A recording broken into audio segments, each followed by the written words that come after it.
To lead the Skol chant and sound the Yaller horn, please welcome the 31st Adjutant General of the Minnesota National Guard, Major General John Jensen.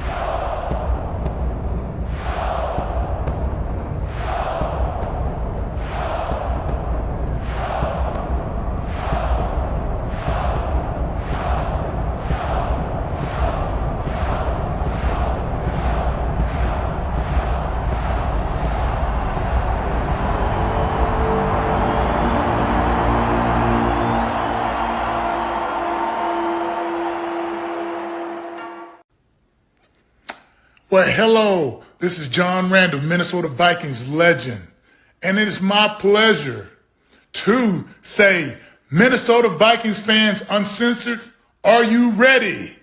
Keith, get your people up. Let's go. Skol, skol, skol, baby. Let's go. Hello, Vikings fans. Welcome to the Let's Skol Show. I'm Fish. With me, I've got Mr. Positivity, Cody Bowden. Hey, who greets with smoke, Skoleful Shack. And our Captain Keith will be joining us shortly. He's doing that background stuff to get this thing off and running. Welcome to our 18th off-season show of the year. We're going to be here every week this off-season. We're going to get through this abyss together, everybody. And tonight, we're going to be taking a look at the 2025 schedule. Unless you've been living under a rock, it just dropped yesterday with the official dates and times for the games of the season. We're going to make our first predictions as a group with help from all of you in the audience. And we're also going to give you all a chance to jump on and give some thoughts at the end. And, of course, we're going to do our weekly hot takes. So, fellas, in the spirit of the schedule release, what's your favorite slot to watch a Viking game? Is it noon on Sunday, Sunday night, Monday night, Thursday, whatever? Lead us off, Shaq. For me, so I prefer the morning time, which is, well, I guess it's afternoon. It'll be 1 p.m. Eastern Standard Time, which is the start of all the regular season games for me. You know, I like to get the game out the way, you know, because it's that anticipation of waiting. Oh, we know who we're about to play until the clock clicks down to all the way to its kickoff. And I'd rather have it as soon as possible than wait all the way to the end of the night just to see if we win or lose. And it hurts more if we lose because I'm watching all these NFL games like, oh, this team sucked, that team sucked. How they do this, how they do that. And then, you know, the Vikings got the night game, and then you look just as bad. So I prefer to get it out the way. I'm going to jump in because I'm like the exact opposite of Shaq. I enjoy like the holiday games probably more than most do. But for me, my favorite is the Sunday night game. And it's for all the reasons Shaq said, but opposite. I like being able to watch other football games and not really be stressing about it because I know my team plays later. And I have that feeling about, yeah, my team's playing later. They're on tonight. Everybody's going to be watching that game. I'm excited for it. You know, you can throw something on the grill, get some wings going, and, you know, just you make it a whole day leading up to the Vikings. And if they do lose, it's like, well, it doesn't have to drag out the rest of your day. You can just go to bed. And I get jealous, like when we lose at 10 a.m. and then I'm watching football later on. I'm like, man, these guys still got a chance to win. So like I get more bummed out about that. I like playing the Sunday night game and definitely opposed to Monday night because Monday still usually work. So it's like I'm at work, but I'm thinking about the damn game the whole time. So for me, it's definitely the Sunday nighters. What about you, Cody? So there's like, for me, there's no really any kind of wrong answer to this. Any time slot is a good time slot to watch some fucking Minnesota Vikings football. I mean, right now I'm at the point to where give me a game of football, please. This off season has dragged its ass. So I really don't have a favorite one. I'll watch them noon, Sunday, Saturday. I watch them on Christmas Day, even though Christmas Day isn't really good for us as Vikings fans because of what we've seen in past Christmases. Give me a time slot. As long as the Vikings are playing, I'm excited. It's my favorite time slot. Thanks, George. Sort of. Thanks, George. Skol, buddy. Skol. I'll tell you what, fellas. I used to love the primetime games. I loved Sunday night, Monday night, the holiday games where we were the only one in the time slot because I wanted the whole country to see my team. And I loved knowing the fact that it was there and being out of market. Sometimes, before streaming services started happening and all that, it was the only way I'd get to watch them. But now that we're doing this podcast and we do a show after each game, I hate games. I want that game at noon. I wanted to get it over with because Papa goes to bed early. He's got to get up to work early after that game. Not this year. Yeah. So yeah, now give me Sunday at noon, baby, and let me watch the game and enjoy it. We'll do our aftercare afterward, and then we'll move on with our life until Thursday. Well, you got 4 primetime games, so it's gonna be some late nights for you. And 2 of them to lead the season off. Just how you scripted it. We might have to do some like Sunday late night shows just to get you in regular season form. Yeah, we're gonna have to get me into season shape. Yeah. So not a lot of news going on with the Vikings, but some things that I did pick up was rookie mini camp was last week. Not too much came out of there. I think the biggest thing is I don't think Montego Moss got invited to the 90-man, which he had no chance to make the team, but it would have been cool to have him there in the offseason just to see what he could do, maybe get him onto the practice squad. He'll probably get a chance somewhere else just because of who he is. They did sign 2 guys who did have tryouts. They signed a linebacker, Matt Harmon, and a defensive lineman, Elijah Williams, who Cody was very psyched about. So we'll see if they can come in and crack the practice squad. But they're going the Adam Thielen route. They weren't unsigned, undrafted free agents. They weren't drafted. They're just tryouts, and they're like, hey, we see something there. Join us for training camp. So that's pretty cool. And the 2 names that I heard the most was quarterback Max Brosmer and cornerback Zamaya Vaughn. Those are 2 guys who seem to be popping out. Sounds like Brosmer might have a real chance to be quarterback 3, beat out Brett Rippon maybe. And Zamaya Vaughn might have a chance to crack this cornerback room. But other than that, wasn't too much from the rookie mini camp. I like Max Brosmer from Minnesota. He reminds me a lot of Brock Purdy, a guy that just he's an unpolished gem flying underneath the radar, but when he gets into the game, I have him playing this similar to what Brock Purdy does. Yeah, Boy says Rippon quarterback 2. Like, do you guys think there's a battle for quarterback 2? Yeah. You guys do? Yeah, I think there's a battle for quarterback 2, and there's a battle for the guy that's going to be talking in KOC's ear, running down the sideline, trying to call a timeout. I think Sam Howell's locked in as quarterback 2. Yes, yeah, it's a trade. Yeah, it might be his job to lose. It's hard to lose when you're not playing. And they're going to keep 3 quarterbacks. They'll probably keep 1 on the practice squad. And I think the only reason Rippon's still hanging around is not because they like him as a quarterback. They like him because he's kind of like that Sean Mannion. He's kind of like the coach in the quarterback room. It's the assistant coach to the quarterback coach. Yeah. Regional manager. We'll see. That'll be something to watch, as we get into training camp, and we're looking for something to grab onto. So looking at the quarterback 3 battle. Asante Samuel Jr., that might still be a possibility. It looked like after the Vikings didn't sign him the week after the draft, okay, that's not going to happen. Turns out he did have a neck surgery in April, and he's supposed to get an update on that sometime in July, be evaluated. But he does expect to play this year, and he expects to continue conversations with multiple teams. So maybe we are one of those teams. Asante Samuel still could be a possibility. Shaq, I know you're somebody who is pretty high on Asante Samuel. What are your thoughts knowing that he just had a neck surgery in April? I mean, I kind of figured something was going on because we're at this point in the season. Like, I think we're 3 weeks removed from the draft, and like Nobody's really giving him a call or anything. So it's kind of like it might be more serious than the fans might know. And the only people who probably know is the team doctors of what's going on. So hopefully it's not that serious where it threatens his life. But if he's able to play and he's willing to play, I'll still sign him up. My thing on neck injuries. Did we try to call Asante or Asante try to call us and we just said no to him? Like, what is his feelings about us now after we said no to him?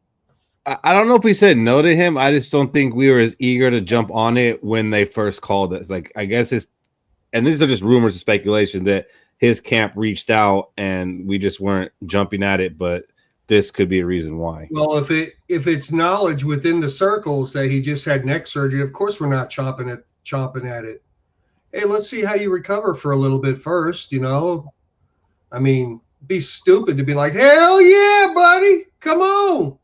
But makes sense. Him coming off of an injury kind of fits everything we've been doing in free agency this year. So yeah. Do we need another cornerback? Yes.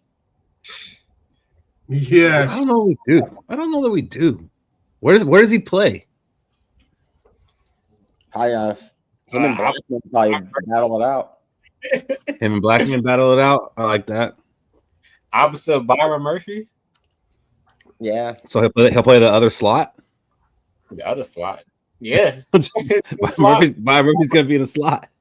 We're going to have 2 slot cornerbacks, yep.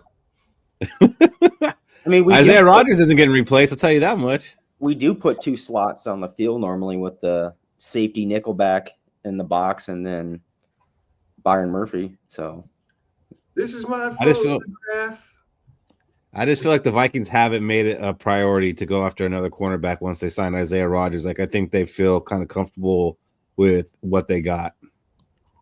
And they don't usually carry a lot of cornerbacks on the roster. Yeah, glad they feel comfortable. Well, Fish, when you feel uncomfortable, that ends up working out. Like, you got a history here of not being comfortable with certain players, and then they end up turning it on. So, well, let me tell you something. Isaiah Rodgers is going to get votes for Defensive Player of the Year the way I'm feeling. Maybe. I mean, maybe a Pro Bowl. Or maybe just an adequate starting cornerback. I mean, we got Shaq Griffin. If he could just give us another season like Shaq Griffin gave us, I guess. I mean, Shaq Griffin's still out there. Tell you what, the schedule isn't very favorable for our cornerbacks either. Look. Yeah, we play a lot of good quarterbacks. A lot of good wide receivers out there. But we'll get into that. And, I mean, it is what it is. Like, there was no way this schedule was going to shake out and it was going to be easy schedule. Something that also came out today that I found a little amusing and had a little chuckle with was Caleb Williams. It came out that he said he did not want to play for the Bears and he did not want them to draft him. Do you know who he wanted to draft him?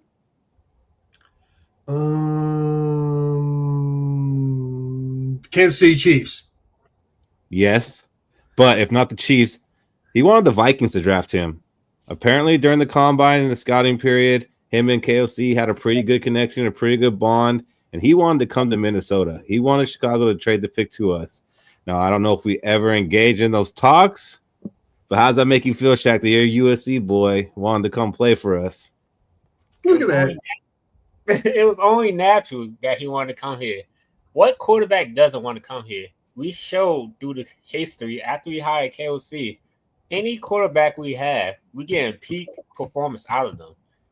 Yeah, Dobbs and Mullins wasn't winning those games, but they still put out a good showing for a quarterback position. And I'm pretty sure Caleb Williams, Drake May, Jaden McDaniels, or Michael Penix, all of them would probably love to play for KOC because we have Justin Jefferson, which they previously said in the combine, what's one receiver you like to throw to. They all said Justin Jefferson. So who wouldn't want to come here? It just hurt knowing that Caleb actually wanted to come here, and I was pounding the table. Fade all these picks. We don't need them. I mean, he was the one that I was willing to do it for. If it wasn't going to be McCarthy, we were going to make a trade. I would have been down to do it for him. I mean, I really didn't want Jaden Daniels, so I mean, it shows what I know. But if we were to swing that trade, it probably would have cost us both of our first-round picks last year and 2 more first-round picks. So would you rather have J.J. McCarthy, Dallas Turner, Donovan Jackson, and next year's first, or Caleb Williams? You're asking me. Yeah, and then I want to hear from the others.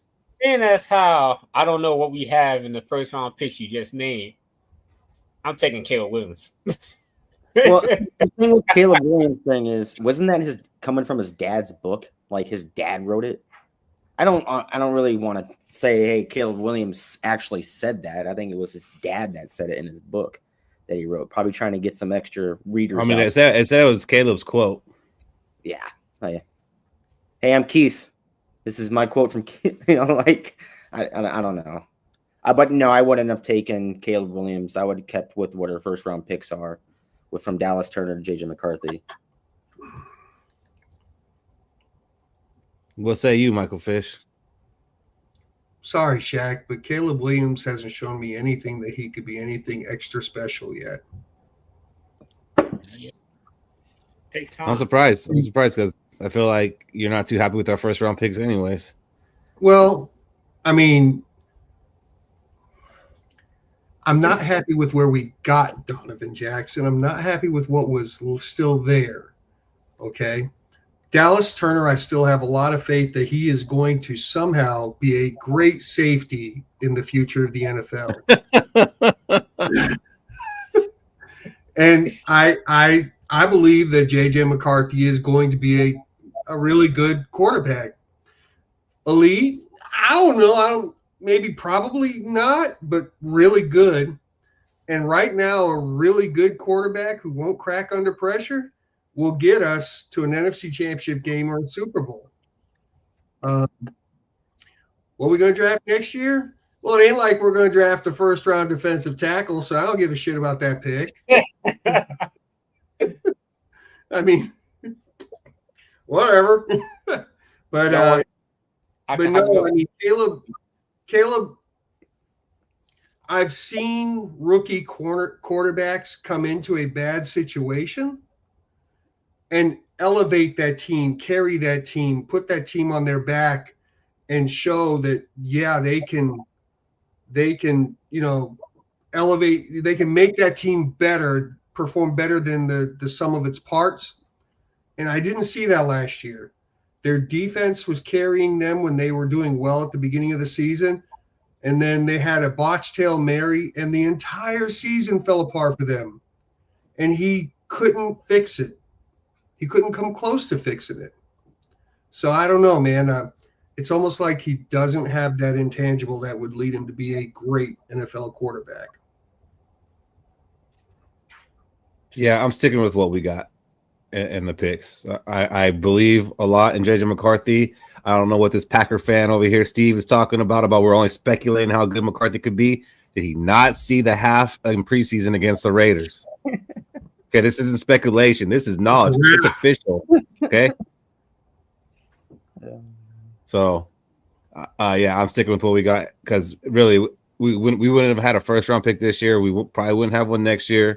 We would have gave them both last year.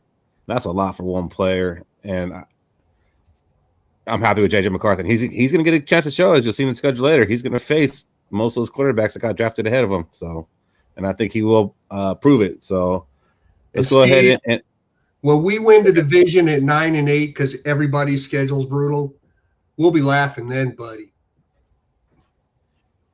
Yeah, so, I think our quarterback is what we needed for our team.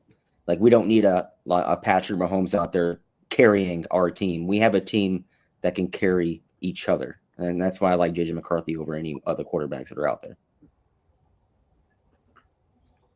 Boy, Boyd just spoke some truth in that last comment. Yeah, that's true. But that's life as a Viking fan. Yeah. Yeah. But let's get into this schedule. Would you be willing to get a tattoo? Yes, I would. Oh, dear God. Skol, lady.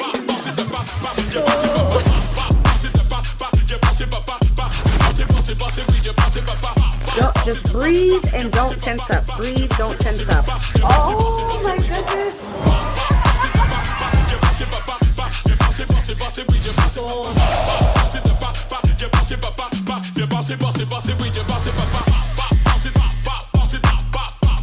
I can't believe I'm doing this.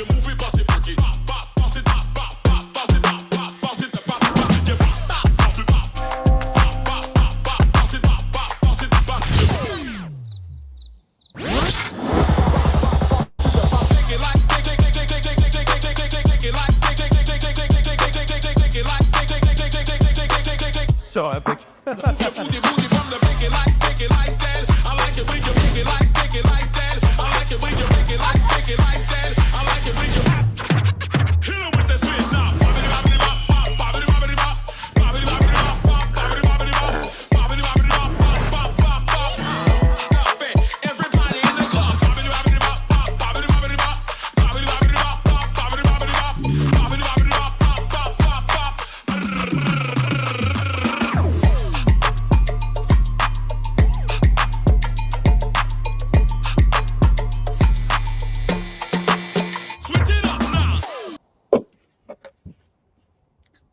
So that was the Viking schedule release video, and off the top, I will say that it was better than last year's Apple Steve Jobs thing with T.J. Hawkinson had to earn his contract. What'd you guys think about it?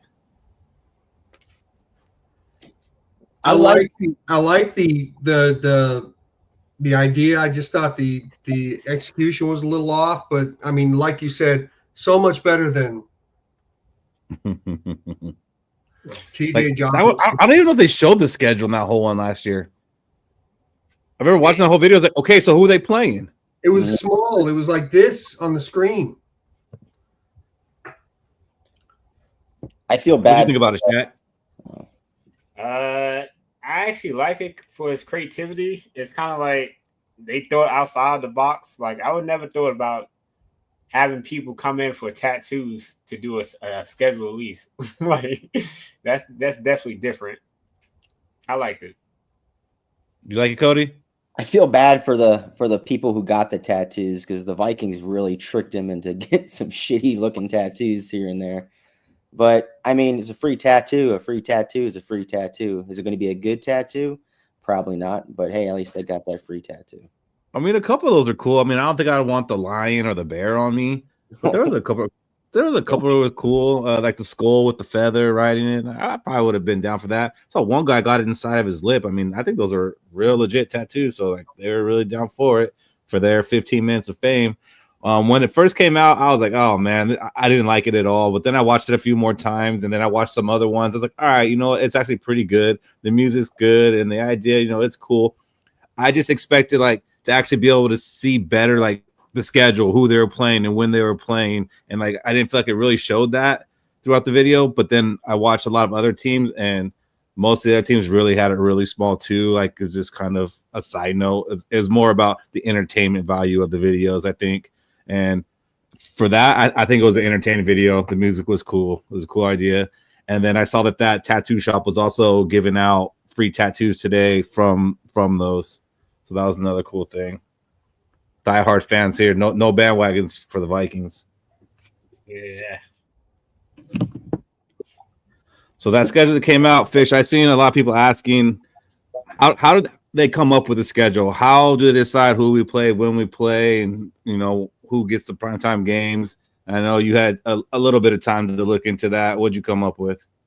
All right, so Roger Goodell, what people don't know is Roger Goodell has a few retired soap opera writers on the staff, and they decide the whole schedule. No, I'm kidding. I was like, really? No, okay. So NBC Sports put out a great article about this 4 days ago, actually, with some updated information, and so I gleaned pretty much all the information off of it. I'm not going to lie because it was really detailed, and I'm going to give you the condensed version. There are 7 executives in the NFL, the highest-ranking members of the broadcast division of the NFL. Ultimately, they decide the schedule. And here are the parameters that go into it. First things first, I didn't know what was the deciding factor of who had 9 home games versus 8? It's simple. It's by conference. Since we moved to 17 games, a couple of changes were made, and they alternate every year. One year, the NFC is going to have the 9 home games and host 1 preseason game. And the next year, the AFC is going to have the 9 home games and host 1. So whoever has 9 home games hosts 1 at preseason, and whoever has the 8 hosts 2. The other parameters that changed. So, of course, we have the 6 divisional games, 3 home, 3 away. Then they rotate. It's just like crop rotation. They want us to play each team every 4 years. So they have a rotation based on division. We have 4 division games in our conference against 1 division. So this year it's the NFC East, No. right? We've got Philly, Washington, Cowboys, and Giants. NFC. And then we have a non-conference division where we're playing the AFC North, Cincy, Cleveland, Steelers, Baltimore. Then they give us 2 conference games against 2 teams who placed the same in their division as we did. And then for the 17th game, they made 1 non-conference game against a team that placed the same in their division as we did. So that helps guide who our opponents are going to be. That's why we seem to have to go to Seattle every year, and we're hosting Atlanta every year because we're placing the same in the division, and that's just the way it breaks down.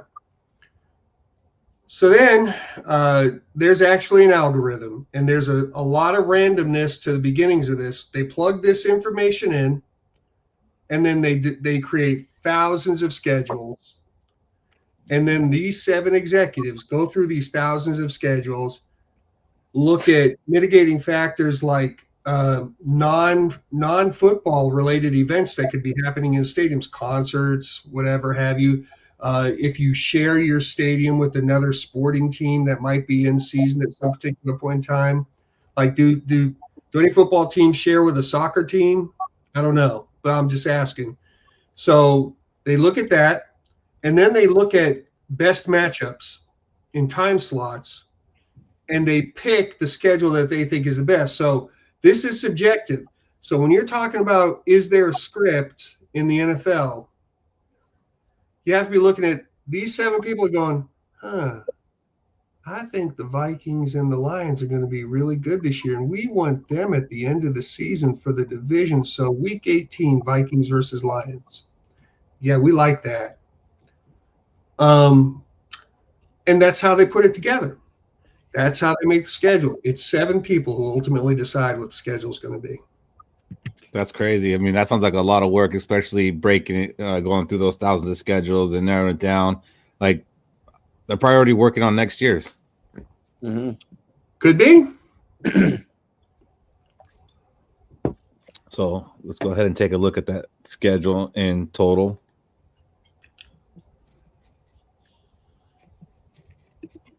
So I thought it was a pretty good shake for us. Like I said earlier, we already knew the opponents before this, and there was no way that this was going to be an easy schedule. Like, it just wasn't. Like, there was going to be rough parts. There's not going to be too many easy games or easy parts. But what game are you looking most forward to on this one, Cody? I'm looking for the start of week 7's game after the bye week. I'm only saying that because if you look down that middle row right there, week 7 through 12 is going to be the start of our gauntlet, and it's dead center in the middle of the seat in the year. Mm-hmm. So looking at the beginning, I mean, you can see we got a hard game. We got a little bit of a lax game, hard game, lax game, hard game. Like it bounces back down the other 2 sides. That middle section, starting with the Eagles playing at home, I think will tell us a lot about our team and J.J. McCarthy going forward. Because if we can win that game, all those other games should fall in a line and it'll show us whether or not we're going to be making the playoffs or not. It's a good one. I wish I could say I was looking forward to that one, but that's one of the ones that kind of scares me, even though we definitely have had more success with the Eagles in Minnesota than we have in Philadelphia. Which one stands out to you, Shaq? That week 9 game against the Detroit Lions. It's like, if you want to be the best team in this division, we got to beat the last 2 defending champions, which is the Detroit Lions. And right now, I'm pretty sure the whole national media has the Lions win the division again. And I feel like it's our time to shine, and that's going to be our time for us to, put belt to ass and show the media that the Vikings is the best team in this division. I like it. Which one for you, Fish? Week 15 at the Cowboys, baby. We have not been good against the Cowboys the last couple of times we've had to play them.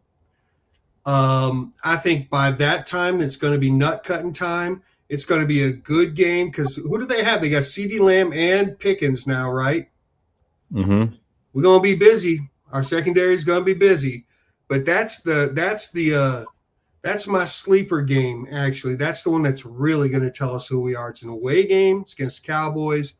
We haven't done well against them the last few times. And, yeah, that's going to be the warm-up for when we whip the shit out of Detroit and Green Bay to end the season. Woo! I mean, aside from the first 2 games, for me, I think it's that Bengals game because I think that's like the early barometer game. The Bengals, they don't have a great defense, but they have a really, really high-octane offense. And so we're going to see if the defense that we have is enough to compete the rest of this schedule. I think our offense will be good enough as long as J.J. McCarthy plays at least half as good as Vikings fans think he's going to be. So for me, it's that Bengal game and then, of course, the Charger game because I'm going to be going to that one even though I don't have great success going to games, especially on Thursday nights. I don't think I've ever seen a Thursday night victory. Sorry, Cody. You might have to come and help me with that one. Cody, you going to tie him up and make him not be able to leave the house? Exactly. Yeah. I'll just slash his tires and take my Uber myself. And Lenny made a good point that most of our road games are back-to-back road games. Which it leads into we're going to have some good back-to-back home games. Especially in that center section right there after the Chargers-Lions game. Then we go back-to-back home games against Ravens and Bears. And a lot of these games, the very tough opponents that we're facing this year, like Bengals, Eagles, Ravens, Commanders, they're all at home. So it's a good feeling looking at that too. We're not going into their territory to try to bang one out. We got 7 standalone games that'll be nationally televised, including 4 primetime, which is not something that we've been used to as Viking fans, especially not recently. I mean, that tells me that those 7 schedule makers, at least they see something in this team that makes them TV worthy. And JJ McCarthy probably does have a lot to do with that, but not everything to do with it. I think there are expectations in the league for this team to be good. How do you guys feel starting it off with a Monday nighter and a Sunday nighter in the first 2 weeks? Love it. Let's put JJ McCarthy out there on the biggest stage right off the bat. Let's see what the kid is actually made of. And it just takes one win out of those 2 games in primetime for the media to be calling JJ McCarthy, one of the should have been a top 5 quarterback picked in that last year's draft. So love it. Put him on the big stage, feed him the Wolves right away. Let's see what the kid got. Fish, having to wake up the next day aside, how you feeling about the 2 primetime starts to get the season going? I actually hate it. Oh. And here's why. Earlier, George asked if we were going to Skol Fest, and the entire plan was to go to Skol Fest. Because of my work schedule and the way it is, even taking vacation, the one thing I couldn't have for our home opener was a Sunday night home game for Skol Fest because I can't travel. I can't travel on Monday because I have to be back to work no matter how I do it. And so I don't get to go to Skol Fest. So I absolutely hate it. I would have preferred our first home game to be a Monday nighter, a Sunday afternoon, preferably a Thursday nighter because I could have driven it then instead of flying, and I hate flying. So looks like I'm going to miss out on my first Minnesota home game again this year, boys. I mean, people get sick all the time. Yeah. You just can't be on social media. Yeah. Yeah. Like, is that this game? No, we'll get that mask that Robbie had for Stumped and put that on you. Be fine. I'll be there for Skol Fest, Fish, and I'll take all the videos and stuff this time. I appreciate it. Thanks, Cody.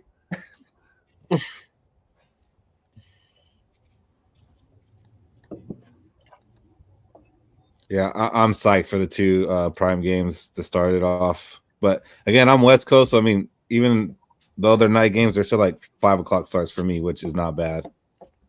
That's where I have the advantage, and where I have the disadvantage is where the noon games are actually 10 a.m. for me, which suck. Which they got a lot less of those this year. Last year they had 12 noon games scheduled when the schedule came out. This year only 7. So I'm pretty stoked about that. Not stoked about the 6:30 a.m. games though. Those two that are going to be overseas. How do you guys feel about being the first team to have 2 games back to back in different countries outside of America? Do you feel like the league was like punishing us or screwing us, or do you think it could be a good thing? Or, I mean, what are your thoughts? I think the league knows its demographics over there, what fan base is actually over there in Europe. We've been in the past, 3 years now in the European games, the international games. So this tells you that a lot of Europeans, a lot of international fan bases, they like the Vikings. And it makes kind of sense because of our namesake, right? We are in a European name with the Minnesota Vikings coming out. So it makes a lot of sense. And I'm glad to be that team that brings the NFL out into a global wide audience. Because more fan bases for us means that's more media attention for us. That means maybe the media gets on our side this year and we go after a Super Bowl. I actually think this doesn't work well for us in the second game. The second game where we play the Browns, because KOC's policy about travel to these international games is travel right before the game, get there, play the game, and then go straight home and have your jet lag happen at home after you get back from the game. You're at home, you get to relax and take it off. They're now going to have their jet lag hit in between these 2 games. So that game against the Browns, he's going to have to adjust his travel policy and figure something out. Wait, are you on the assumption that they're going to go back to Minnesota in between? No. Oh, That's why I'm saying he's got to adjust his travel policies. Well, at least it's against the Browns. Aren't they in the same time zone though? Yes. Yes, they are, but they're still going to get jet lag from traveling over to that time zone after the game. There's jet lag when you travel overseas, when you go that many time zones. Well, I get it, like for the first game, but you're saying for the second game. I mean, they're going to already be in that time zone. No, because he's going to travel right before the first game. So that way they don't even have to adjust to the new time zone. They're just playing and going home is what he normally does. But now they're playing and staying. They've got to adjust to the time zone for the second game.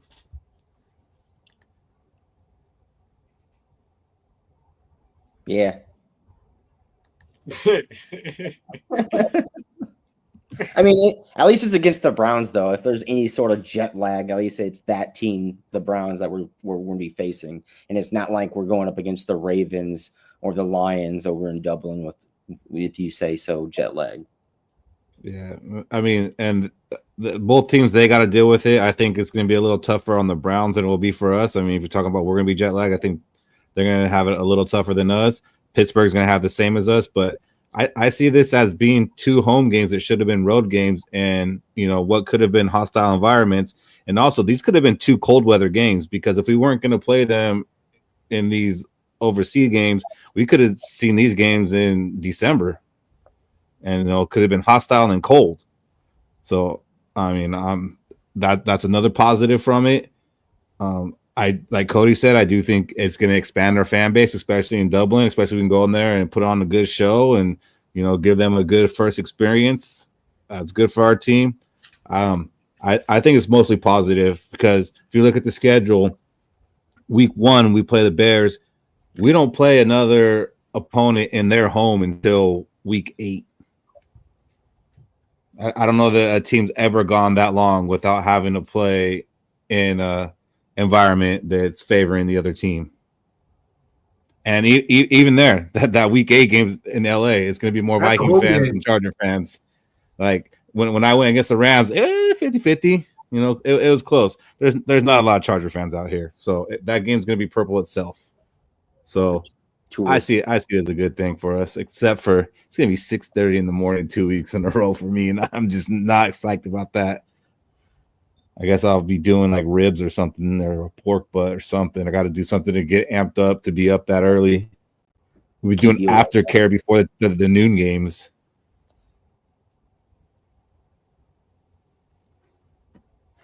What do you guys think about the NFL wanting to potentially put a team out there? And like, then you're talking about a team traveling there, you know, almost every other week. Man, why did we pay off our stadium? You know, I wish we were still paying into the stadium, and then there wouldn't be a factor of us moving out there. But I don't see us moving out there. I think they'll put an expansion team out there. And if you're going to put one, you might as well put another one out there. Because, I mean, just one team for having 8 or 7 home games out there, that means you're talking about a team that has to fly out there twice, you know. So, I mean, imagine having to play San Diego and San Francisco and Seattle. mm-hmm. Yeah, I don't think I would like it. It's cool that they're putting some games over there. I think they're actually putting too many now.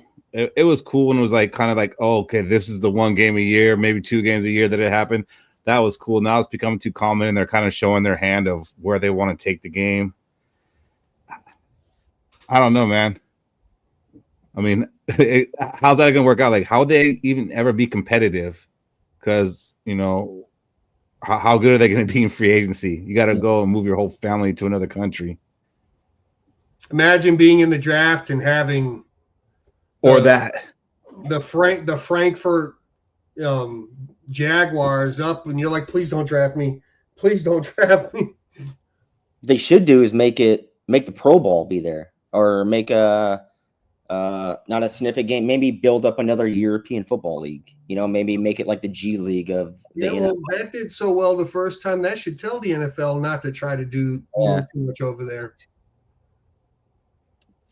Yeah, they would have to probably I mean, the logistics of that, it would be a mess too, because there's now another team have an extra team in their division. You put one in the AFC, one in the NFC, but still you're going to have an extra one in the division. I don't know, man. I don't want to see 40 freaking teams either. And I mean, make it a G League. I don't know. Like, you have all these players that you sign undrafted free agent. There's massive amounts of them. Why not keep your practice squad or a portion of your practice squad that plays over there, and then they can be called up anytime? Right? The UFL might be missing the mark. Yeah. Maybe they should be playing there, not here. Mm-hmm. So we can see them less. Well, but they might actually have a bigger audience. Yeah, and you're sticking the name on them. You're London Vikings or Dublin Bengals. You know, you're sticking that NFL name on them. Still, they're still associated. Fans will flock to watch those games because it's associated with the NFL. All right, so let's go ahead and go through the schedule. We'll talk a little bit about each game, and we're going to predict the schedule. We think win or loss each game. We want everybody in the chat to say win or loss when we ask. Don't start doing it early, because then I'm not going to capture it. All right. I need to be able to capture your guys' votes. Last year we did this. I think we picked like 11 to 12 wins, and a lot of people laughed at that, and they were right to do so because we were way off. They got 14 wins. I was way offer. You were way offer. They got 15. No. They lost twice to the Lions and once to the Rams. Sure. Fucking Lions. Fucking Lions. So week 1, Monday nighter against Chicago Bears. Vikings won both games last year. Vikings lead the all-time series 68-58-2. Bears do have a new coach in Ben Johnson. Something that we thought would happen. Kind of been worried that he might be able to have an impact on the team. I don't know how early that happens. I think it's better we're getting them now than getting them later. Both teams had a very strong free agency. Bears might have done a little better than we did. This is going to be the first game of J.J. McCarthy's, I don't know, we'll call it revenge tour, because he's going to face, 3 of the 4 quarterbacks drafted ahead of him. And that will start with Caleb Williams, who Shaq is ready to get rid of J.J. McCarthy to bring Caleb Williams in. And Dallas Turner. Oh, and Dallas Turner and Donovan Jackson and next year's first. Yeah. Don't let me forget everything. So, what are you guys' thoughts on this one? I think the start of this stretch before the bye game is going to determine whether or not we lose 7 games. I think we need to come out of this stretch right here 5-1. If we don't, the remaining parts of the schedule is really, really tough, and you can very easily find yourselves at 7 losses or even more. So for the Bears game, I'm going to take it as a W. JJ McCarthy shows the media why he's here in Minnesota. Actually, tough. Actually, I think this is the toughest of our first 5 games. And I still think we're going to win it. I think that there's going to be an adjustment. I think there's going to be an adjustment that they're going to be making in Chicago. I think that they're going to pick up traction as the season goes on and things start to click with how Ben Johnson wants to do things. But I think getting them early, I think we're going to beat them.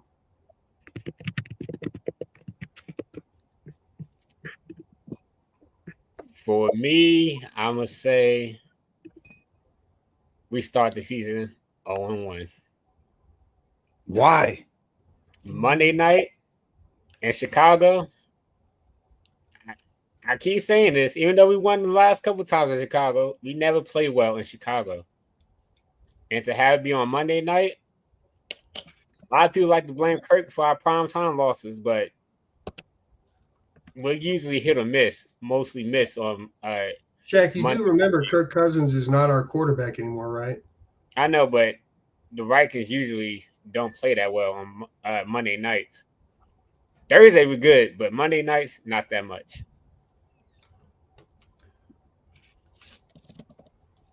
I mean, fuck you, Shaq, but okay. Respectively. Trust me, it hurts me saying this. All right, well, let's go through it. Michael Fish, win or loss? W. Chat, let us know, win or loss. Cody. Big W, big W. We need to start the beginning of the season 5-1 or better. I got a W. Shaq, you got them with the loss? Yes, sir. We got Tommy with the W. Nick with the W. Oh, Nick. I think Nick said W. Oh. Jason said W. Okay. Steve don't count. He said the Bears are going to beat us 27-23. Well, I'll put it. It's not going to matter. Just like the Packers don't matter.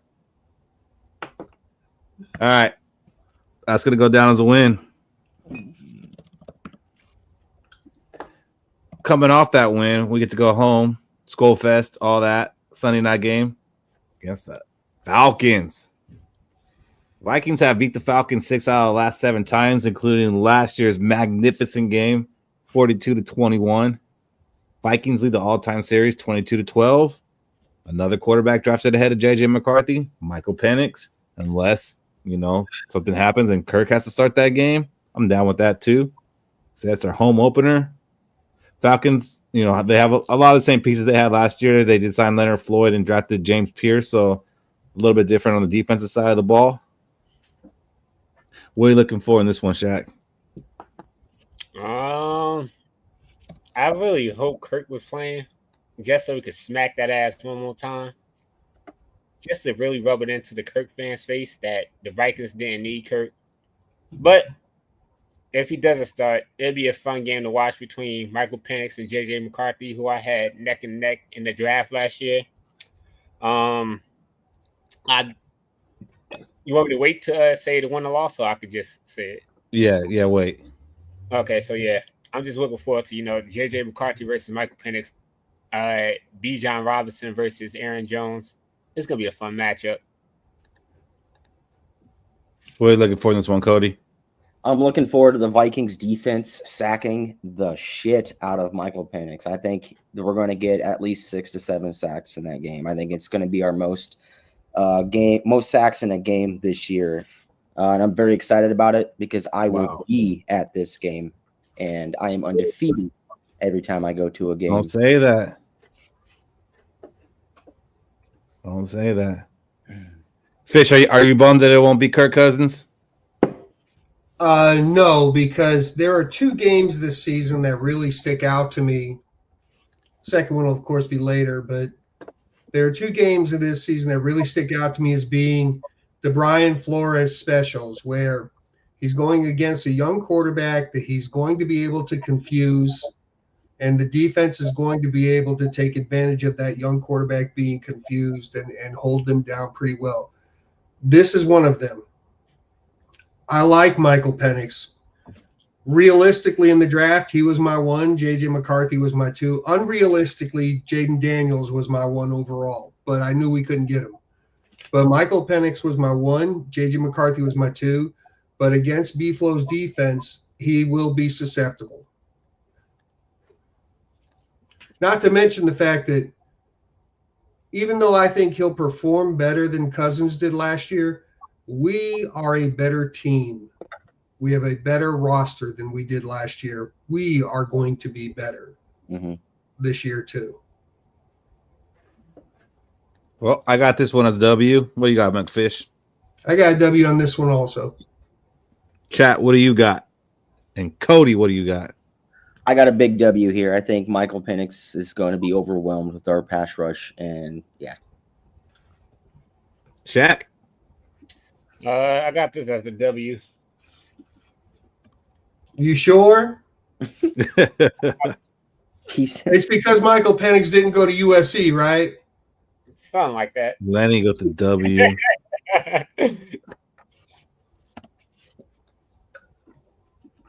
All right, that's going to be a W. Which takes us to our biggest game of the season. Home game against the Bengals. And the last 2 games against the Bengals have not ended well for us. They're both games that we could have won, maybe should have won, but they ended up going to overtime, and we lost them both by the same score of 27-24. Last year we had a nice lead. We choked it away late in the 4th quarter. We were watching them score touchdowns over us. And the year before that was a Dalvin Cook fumble that really wasn't a fumble. And they went and kicked the game-time field goal and eventually won the game. Bengals do lead the all-time series 8-7, but I don't want to jinx anything here. The Bengals have never beat the Vikings in Minnesota. So if you believe in history has anything to do with now, then that's a good sign for us. They may be without Trey Hendrickson. I don't know if they ever come to an agreement, and that might be the only player in their defense that I can name off the top. So, I'm not worried about their defense. I am worried about their offense. Very potent, but we got a pretty good offense ourselves, and we're going to see Justin Jefferson against Jamar Chase. And I think this is the first time, right? Because I don't think JJ played that game last time we played him. I think he was injured. Yeah, Jamar Chase, I think it was too, because T. Higgins is the one that dominated us. And Addison was balling that game, so that would be interesting. I think they're both going to try to show out and show their best. And like I said, this is the game that I'm most interested in. Michael Fish, win or loss? You want me to call it now? I want you calling now. Boy, if this was an away game, I would actually probably call this a loss, but only because it's a home game. Am I calling it a dub?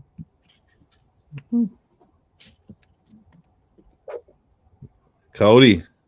This game reminds me of that divisional round game between the Commanders and Lions, and I think the Bengals are going to be the Lions in this case, and we're going to be the Commanders. I think it's going to start off neck to neck, and then we're going to pull away just because our defense is just that much better, and I think they can contain them for a period of time. I think it's going to be high scoring. I got us winning that game. Big W. And Gunk's got us down as an L. These guys don't. I think he's a low key partial Bengal fan. Well, they are the closest NFL team to him. So Nick makes a point that Chase played in 2021. I don't know that Jefferson played in that game because he didn't come out to that Titans game. That was week 2 or 3. Mm-hmm. Yeah, BC Johnson got the start over him. That was in 2020. Oh, okay. Yeah, was it? Chase. Well, can't stump Nick, right, Fish? Yeah, buddy. Shaq, what do you got this one? I have to agree with Cody. This fight gonna be one of the highest score games of the season, but I'm gonna give the edge to JJ McCarthy and the Vikings. I give this a W. Over A lot of passing yards between JJ and JJ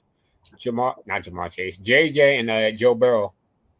Shaq, don't you know that our JJ McCarthy's a handoff merchant? He can't have passing yards, sir. Well, against the Bengals defense, he about to have a whole bunch. He can because we're gonna have a lot of yards after catch, Mm-hmm. and those count as passing yards. Knowledge. Man, but we got a bunch of homers in here. Vikings are 3-0 right now, fellas, to start off the season. My non-homerishness is coming. But I'm not worried about it because I remember last year when we were first looking at the schedule, we were looking at like, man, these first 7 games, these are tough. Man, if we can get out the first 7 with 3 wins, then, I'm going to have faith.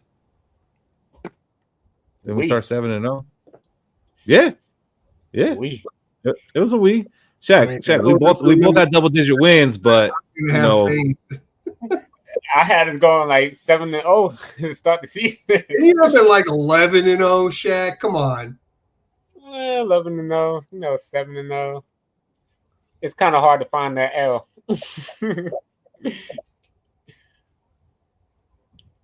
Well, you can't spell lines without a loss, and that didn't work out too well.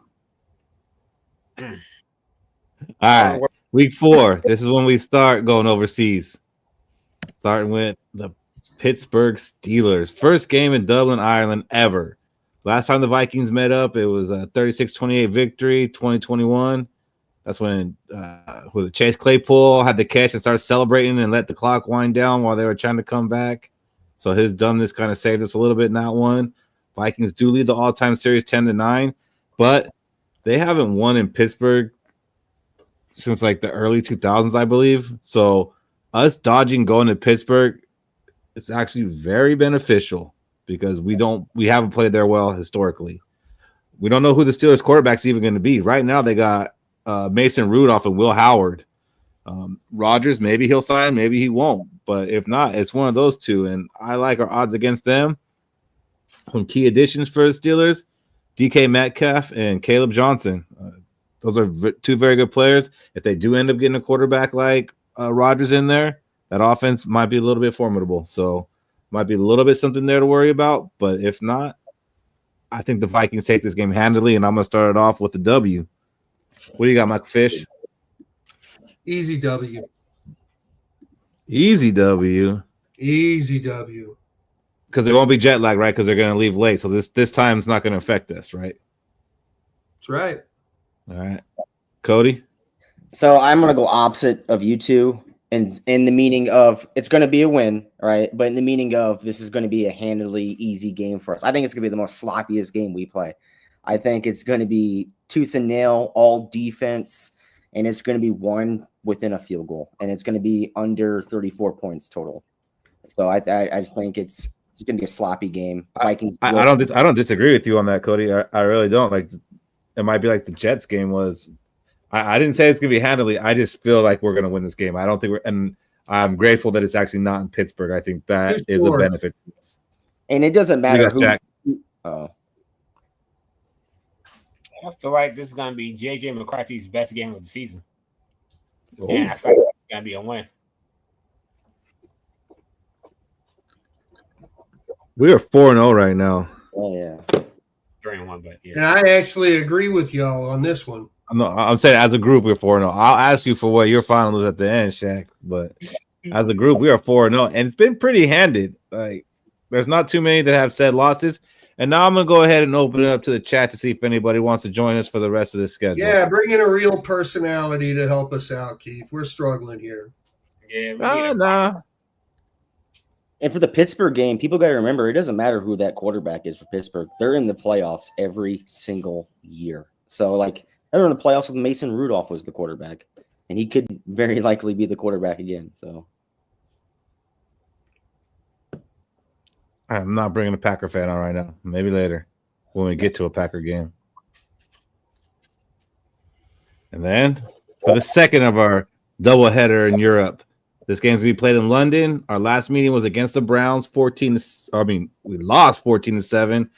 That was Kirk Cousins getting handled by Baker Mayfield. Vikings do lead the all-time series 12-5. The Vikings beat the Browns in London 33-16 back in 2017. And I remember that game, and that game was not as far as that score indicates. That was a close game. It really came down to the end of the fourth quarter, and the Vikings pulled away. And I believe the Browns were like 0-7 at the time. And we were struggling with them, and then we put our foot on the gas at the end. But I do think it's funny. This is the second time in a row that we should have played in Cleveland, and we're playing in London because we have not been welcomed back to Cleveland since AP laid that stiff arm in 2009. I remember that 14-7 game. That was the non-pass interference on Adam Thielen in the end zone at the end of the game. And it was a defensive slugfest. And I remember the lead up to that game where everybody was talking about the two best running back tandems in the NFL. It was Chubb and he's still playing. Who was the guy? Kareem Hunt. Kareem Hunt. And it was Dalvin Cook and Madison. Got you. That was the lead up, was two best in defense, and sure enough, it was a low scoring game, and it came right down to it. Could have been a defensive pass interference in the end zone on against Adam Thielen, but it wasn't called, and that was the end of the game. Everybody, that was a close damn game. I believe we started the game 7-0. Us. So, what do you got this one, Fish? Almost as easy of a W as the previous week. Jet lag be damned. It's the opponent. Cody, what do you got? So weeks 1 through 5, we have to come out 4-1 or better. Otherwise, we're going to be facing 7 losses or more. That's how brutal the schedule gets after this bye week. I'm going to have it as a W. I think we're going to go 5-0, and that way, when we hit in the weeks 7 through 18, especially that week 7 through 12, those losses won't hurt as much going forward. Tommy says this is going to be Shador's first start. Good. I'll be happy if Shador throws us bigger W. Shaq, what do you got? I got this as a win for us. I feel like we're gonna head into the bye with a win. Have the Vikings feeling comfortable.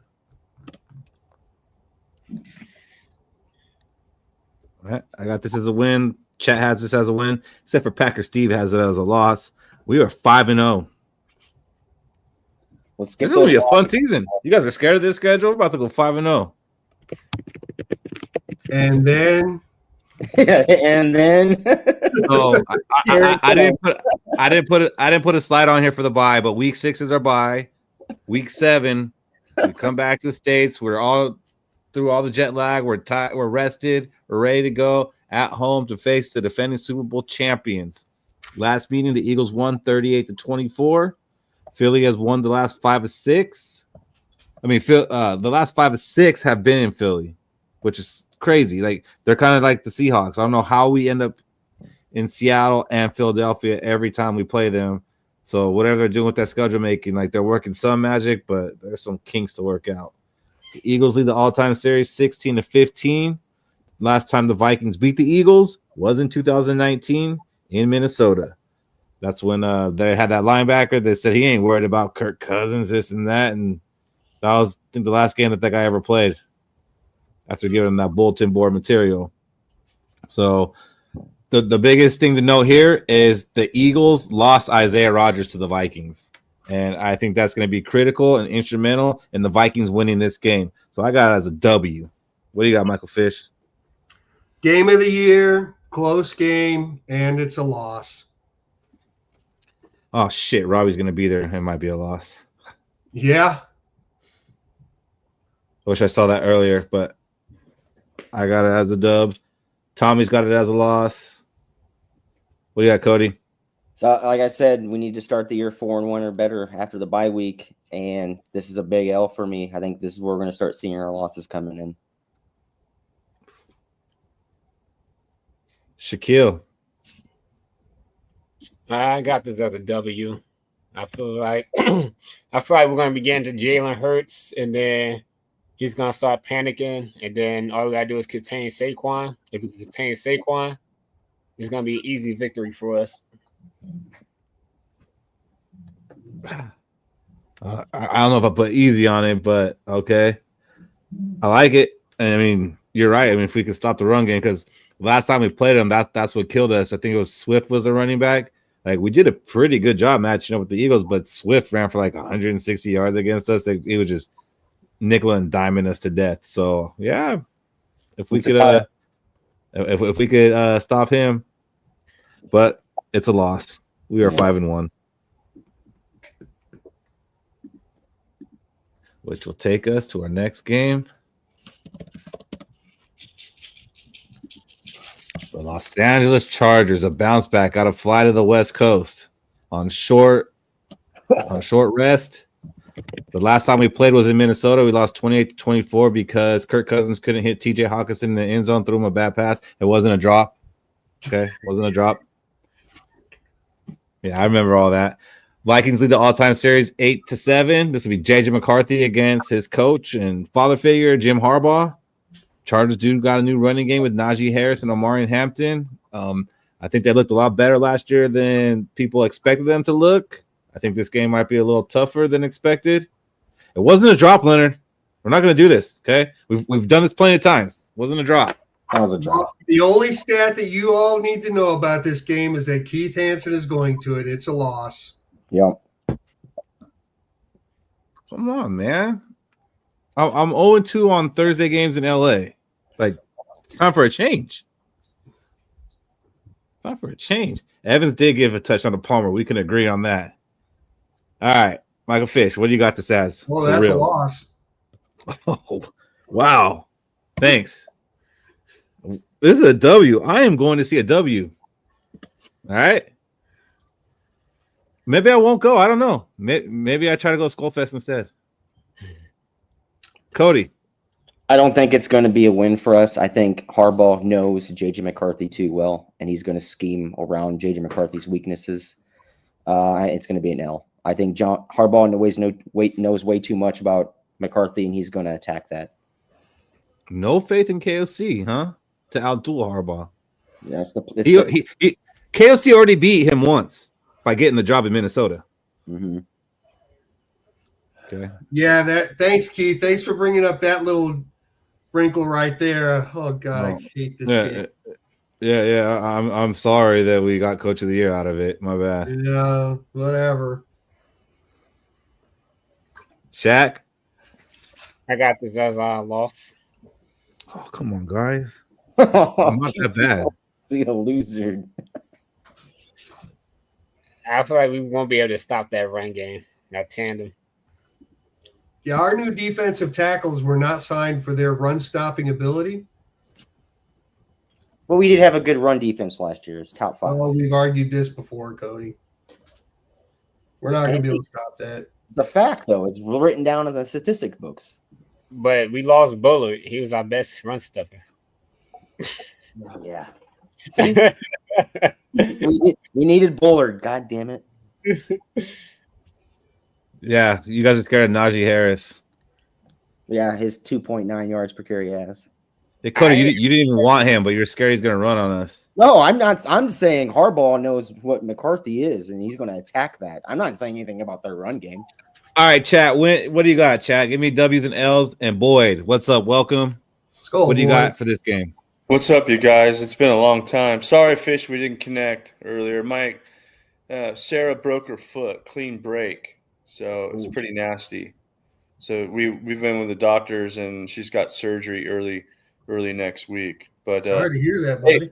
Hey, yeah, I appreciate that. So does she. So backing up really quick though, I think everyone needs to feel really confident about the schedule, regardless of who the opponents are, and that Europe trip. I think those, not counting chickens, but I think those are two wins for us. We travel well. I think they got their protocols and their itineraries dialed in. They know how to win in Europe. The fan base, all those fans in the Scandinavian countries are going to come down and jump in, especially the one in Dublin. And no joke, when I'm plugging the company that I'm working with, LiveCap, it's pretty crazy. It gives one a 5% increase in your oxygenation, and it also reduces blood lactate. And we have all these case studies in high altitude. So the guy, I'm gonna try to get it in with the Vikings. I know it sounds kind of crazy maybe to you guys, but this is, if you guys go to livecap.com, everything is summarized there. We've had professional athletes. Did you Just a sponsorship, boy? Boy, you got to pay for that kind of airtime. We are seeking sponsors every day. We could talk about that later. You got a win or loss in this game.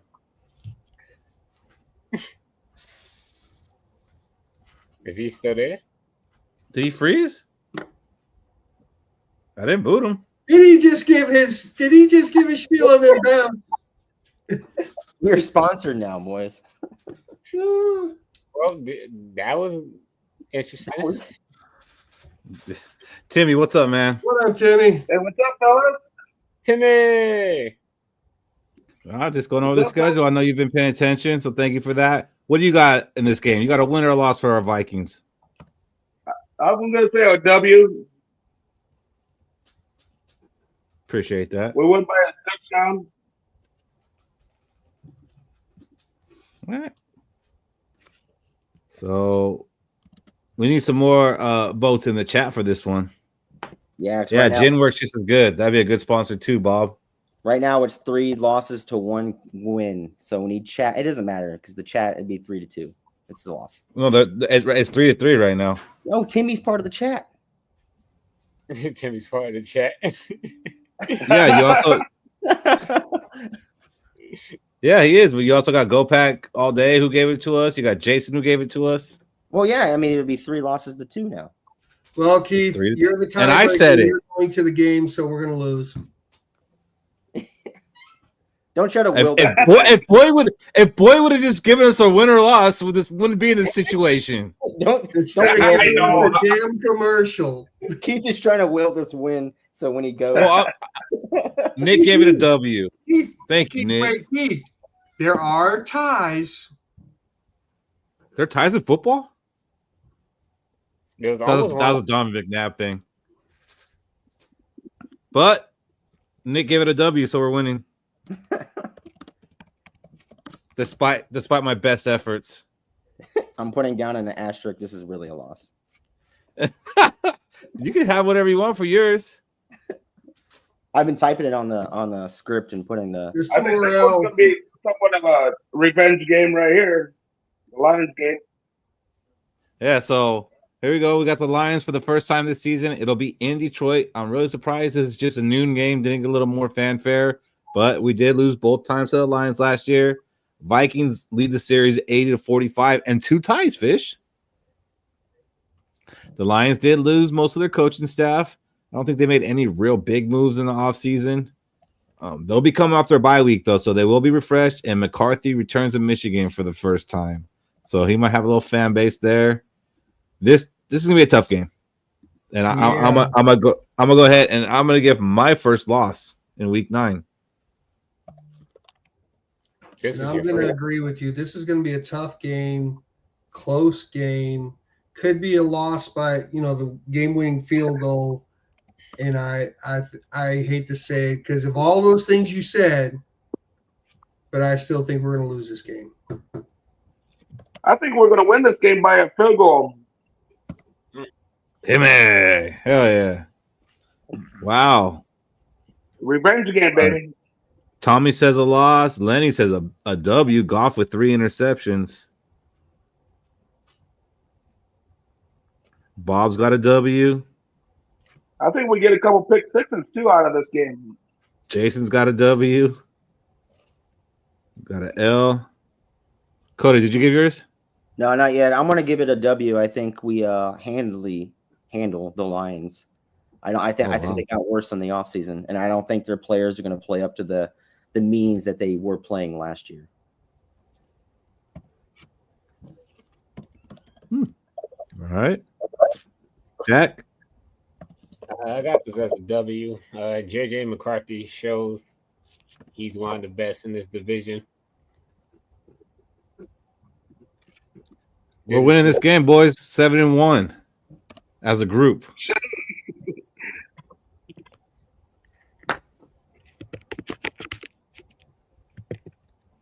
Another tough game. We should have beat them the last time we played them, but we fumbled the bag in overtime. So the Ravens beat us 34-31. Ravens lead the all-time series 4-3.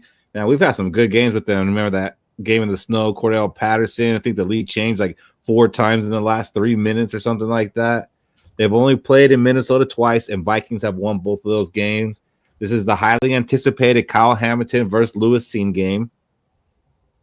But Lewis Cine will not be there because he's not a Viking anymore. But Kyle Hamilton is very much still a Raven.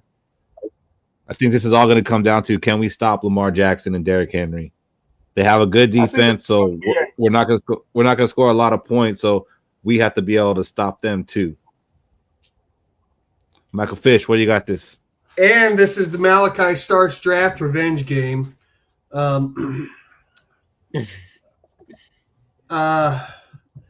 So I think this is going to be our worst loss of the season. I think this is going to put us at 4 losses in a row and 5-4. I think this is the one that's going to have the media questioning our authenticity. And yeah, I've got it as an L. Oof. Cody, speak some sense into him. No, I have this one as a loss too. This is I mean, we're halfway through that gauntlet right now, and I don't think we can stop Lamar Jackson. I think Lamar Jackson's going to run it all day on us. Malachi Starks is going to have a pick six. I just don't get all the respect because like we've played the Ravens close every time that we've played them. Like I got this as a loss too myself, but like I don't think it's going to be getting our ass kicked. With a field goal, with like you got to win, Timmy. Yep. Win by a field goal. Shaq, I need you to do this without your heart. Well, that's a L. No heart required. Every year we beat the Ravens, we've gone to the NFC Championship. Candidates right here, the Lamar Jackson and the JJ McCarthy. Hey, Nick. So Nick says every year we beat the Ravens, we went to the NFC Championship. Every year we lost to them, our coach got fired. So we better win because we can't have KOC getting fired after being coach of the year. Hey, Nick, another interesting thing is every time, like the last 3 times that we've lost to Pittsburgh in Pittsburgh, we went to the NFC Championship. So maybe we should have played in Pittsburgh this year and lost because that seems to end up in an NFC Championship game, which that's as far as I've seen this team go. So, yes, I do want a Super Bowl, but I would like to get there too. So this is going to be a loss. As a group, we are at 7-2. Getting a little more into reality, but we could change that really quick with a big game against the Chicago Bears in Minnesota, noon game. Same notes as last time I got lazy. So Michael Fish, what happens this time? I think we're going to beat the Bears. I think they're going to play much better. I think they're going to be cooking on Ben Johnson's scheme, and everything is going to be kind of coming together for them. I think that's going to make them a end of the season threat to make the playoffs. But I think we're going to be too much home for them. W. I got this as a W. Simple as that. Cody? I got this as a W. I think B-Flow is going to exploit Ben Johnson and sweep him this year. Check. I got this as a W. I don't see us getting swept by Chicago.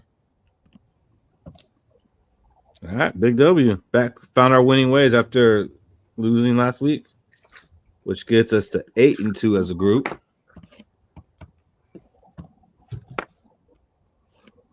And then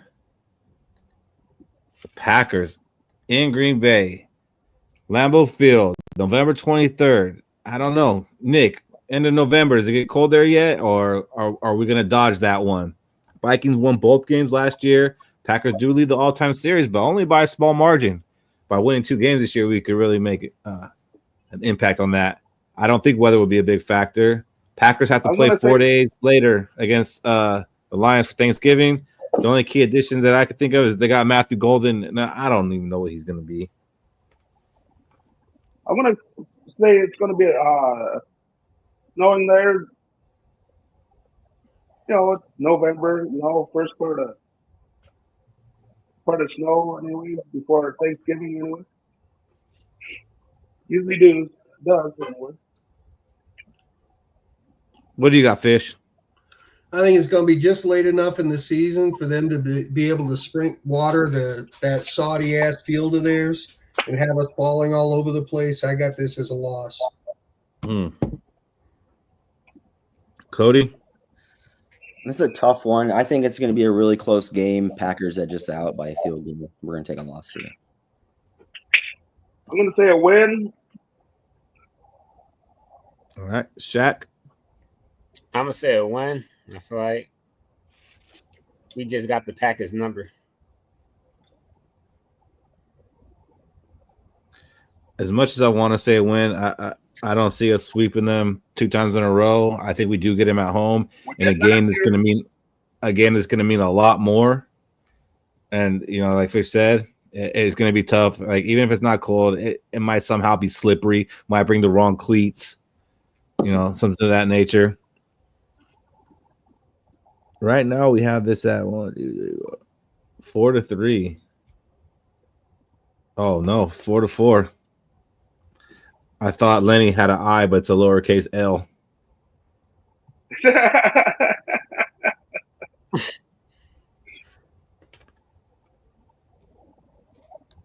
Looks like the chat has it as a W. Go look again. Let's see. Jason, 1, 2, 3. Nick has it as a W. Unk has it as a W. Steve a W. Or Steve a loss. He's a Packer fan. So I got the 3 in the chat.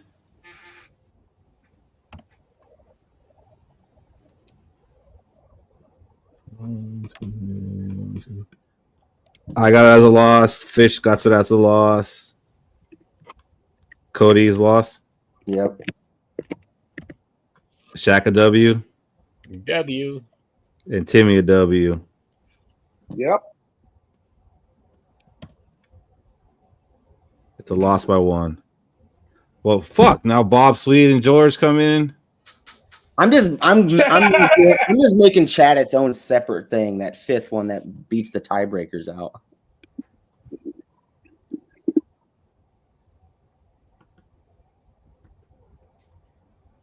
It's tied now.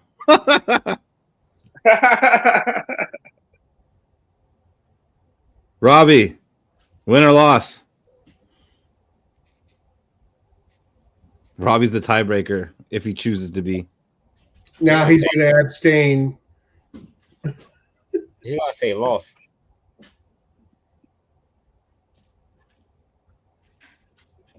Yeah, no, this is what we're running into.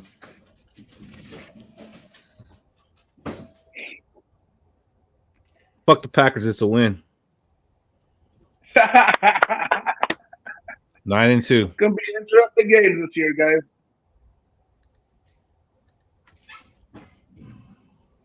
Robbie says loss. A little late. Yeah. Week 13, November 30th. Oof. So this is our one Sunday game that isn't a noon game. Vikings won last year 27-24. First time they beat Seattle since 2006 in Seattle. Seahawks lead the all-time series 13-7. This is our fifth time playing in Seattle since 2018. And in that time frame, we've only played in Minnesota once. I think they're trying to make this as our rivalry. I think, since we've been playing almost every year since 2020. Well, a rivalry should be played at both places, not just at one. But so Boyd's got a win. Steve's got a loss. Fish, what do you got? Robbie's also got a loss. Our last loss of the season. Oh, wow. Wow. I wasn't expecting any from Fish. I expected a few more losses. Cody, what do you got? Well, I got this as a W, just like I said about the Harbaugh McCarthy thing. Now it's KOC Buffalo against Darnold. I think they're going to exploit Darnold's weaknesses, and we're going to take advantage of that and win. All right. I'm going to say a W. Timmy's got a W. What do you got, Shaq? I got this as a loss. Oof, because Sam Darnold's USC. Yeah, I mean, look at you catching on.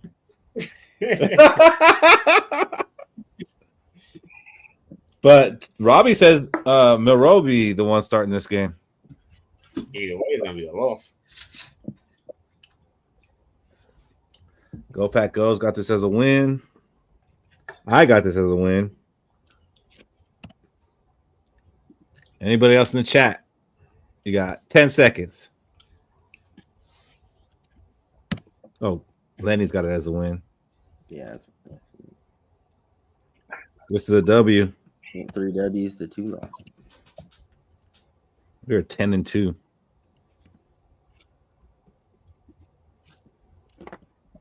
You guys could laugh, but we laughed last year. This one might be a tough one to call. This one's at home against the Commanders. Vikings have won 5 of the last 6, including 2017 and 2022. Vikings lead the all-time series 15-13. So it'll be our first time seeing Jaden Daniels. They got Debo. They got Terry McLaurin. But this is going to be Jonathan Allen's revenge game. They didn't want to pay him. So this will be a tough game, but I'm kind of seeing this kind of like the Texans game and CJ Stroud, and, maybe a little bit of that sophomore slump. Like, I think Jaden's still going to be good. I think Washington's still going to be good, but I definitely think they overachieved last year. So I do think there's some room for regression. Michael Fish, what do you got? Earlier, I said that there were 2 games where I felt like B-Flow was going to take advantage of the quarterback. This is the second one. One of the things I noticed when watching Jaden Daniels in the playoffs was pre-snap reads. It's how he burned the shit out of Detroit. He had his hot reads before the snap. They tried to blitz him. He took his hot reads and got chunk yards. B-Flow will not allow him to do that. He will confuse them. There will be multiple interceptions by the Vikings in this game.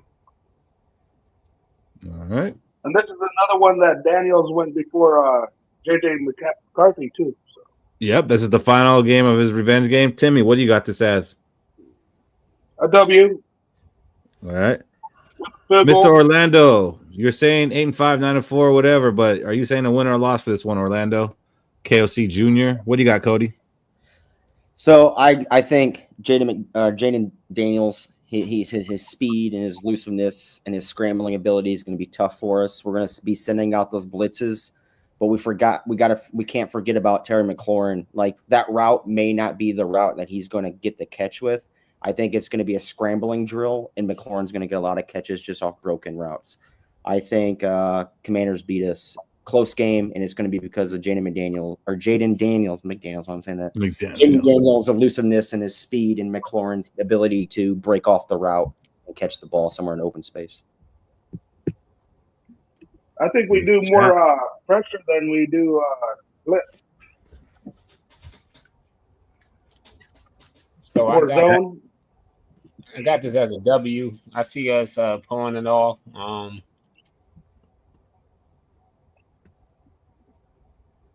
Yeah. I don't know. This game worries me, and I have it as a loss. 2-2. What do you got, chat? Right now, it's 5-5 with the chat and us.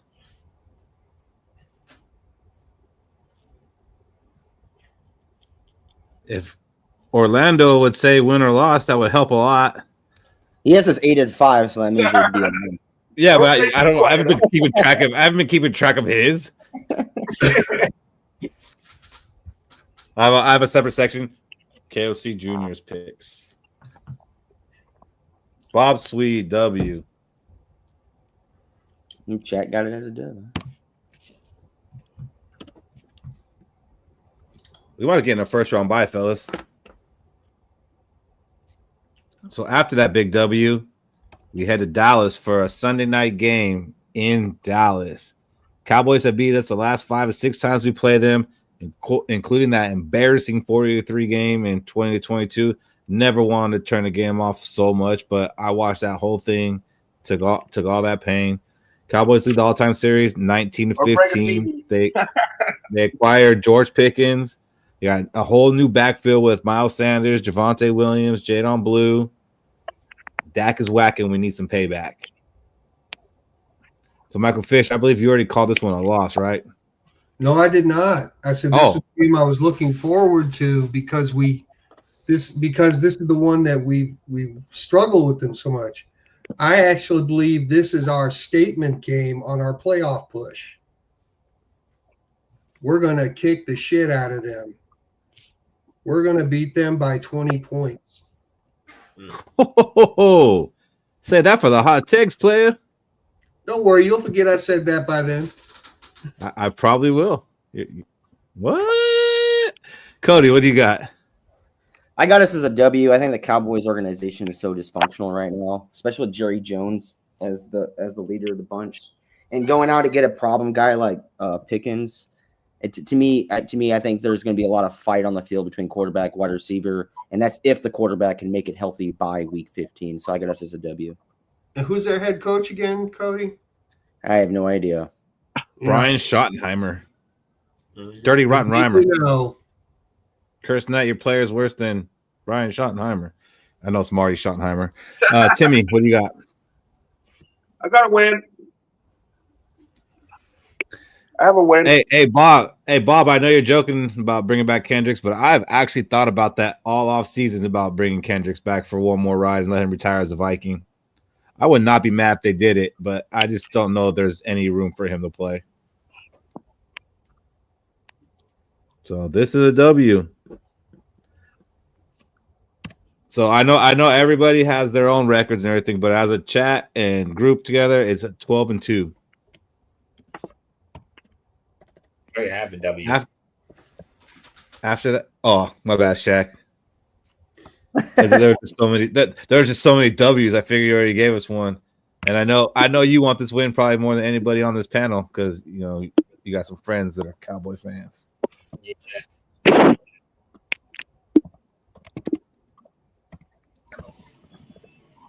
Yo, what's up, Orlando?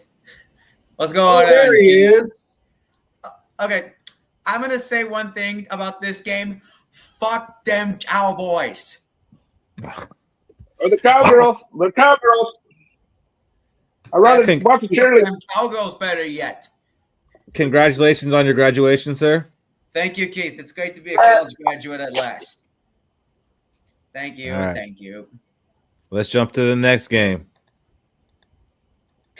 In the freezing cold in New York, this game we might get a little bit of snow. I hope it gets snow. I love the snow games. I'm baby. Vikings wins, which is what that's going to be. So Vikings have won the last 5 regular season games against the Giants. I have to say regular season games because there was a loss in there in the playoffs. Vikings lead the all-time series 19-13. This will be our 3rd straight NFC East opponent. Those schedule makers, they put it on us with that. This could be a possible trap game. This could be a possible trap game for the Vikings because 4 days later we play the Lions on Christmas Day. So I could see us looking ahead at that. I don't know if that's really going to matter, though. I don't expect the Giants to be very good this year. What do you got, Michael Fish? Deceptively dangerous game because outside in the cold, and if I recall correctly, didn't the Giants draft all defensive trenches? Like, don't they have a formidable looking front on their defense now? They do. That could pose a problem, but I still think we're going to win. Okay. I keep thinking you're going to go the other way, but you already said our last loss was going to be about 4 games ago, so I don't even know why I'm asking you. Cody. I got us a W. The Giants have 0 offense. I got us a W. I think Neighbors is a great wide receiver, but you can only be so great if you have a quarterback also throwing you the ball, and he does not have a quarterback. I don't care if it's even Dart out there. Shaq. So I would have this as a but Jackson Dart transferred, so I got this as a W. Oh my gosh. At least he's upfront about it. Tim, what do you got? I got a W. Orlando. It's going to be a massive W for Minnesota. We're going to blow the Giants out of the water. Robbie's loving it. 13-2. I might be at this game. I'm definitely going to be at this next game. I'm doing my best to go to this one on Christmas Day. My birthday's the next day, and I want that as a birthday gift. Well, you have a better chance. You have a better chance if you try to package it as a birthday and Christmas gift. Yes. Okay. So this game will be at Christmas Day. Division maybe on the line. We're not playing Thanksgiving. We're playing Christmas, so that's where we're at. Division might be on the line here. We end the season against the Packers the following week, so it's going to be a tough 2 games for us. As Cody alluded to earlier, Christmas game last time wasn't too nice to us. Kamara had 6 touchdowns? Yeah, something like that. Are we thinking about the one where we had the Giants on Christmas Eve, or does that not count? That was Christmas Eve. Doesn't count. Okay, that's fair. That's fair. So I'm going to go ahead and say this is a W. Same here. We're winning this game. They're not going to ruin my Christmas, all right? They're not. 10-6. Michael Fish? This is where the wheels start coming off the Dan Campbell train. And this is a W. This season is going to tax that man more than people realize. You've been waiting for this downfall.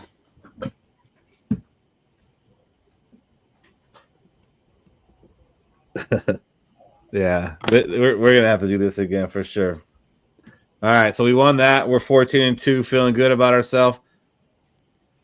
That might make me change what I say here because we're 14-2 going into this game. I think we're just resting starters. I got a W on the Lions game. I think this is going to be a Monday night game again. Well, it won't be Monday. It'll be Sunday night, right? Yeah, there's no Monday nights after week 17. Michael Fish, what do you got? It might be a Sunday night game like last year. To clinch the division, we win.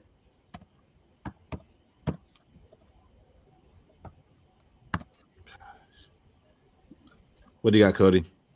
So I think, like last week, I was about to mention, this is where we're starting to knock divisional opponents out of the playoffs. And the first team we play is going to be the Lions. We're going to knock them out of the playoffs in week 17, and we're going to knock the Packers out of the playoffs in week 18.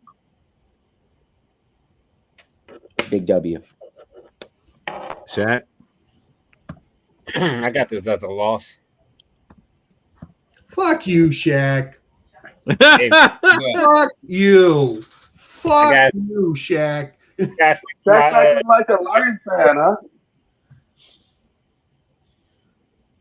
What USC player is on Green Bay that's going to make this a loss, Shaq? Marshawn Lloyd. I was gonna say Marshawn Lloyd, but I didn't want to give it to you. You could have said Josh Jacobs. That would have been a better answer. He's not from USC. Oh, he said USA. Oh well. Well, we got this one as a win too, fellas. So this is gonna be a 15-2 season. That's because of our quarterback. It is because of our quarterback. So I'm gonna ask you individually what you guys have, and this is not gonna be our final ones, fellas. Like we'll take some more time to go through the schedule and come up with our real predictions. But what'd you come up with tonight, Michael Fish? I got us at 11-6. I got a 5-game win streak to start the season and a 5-game win streak to end the season. Going into the playoffs hot. A lot better than what you had last year, and a much tougher schedule. So there's some optimism in that fish tank. We got Cody. a better roster. I got us at 12-5. Also, much improved from last year. I think you had us at this time maybe a 7-win team last year. 7-win team. Shaq, what'd you finish with? 12-5. Shaq also 12-5.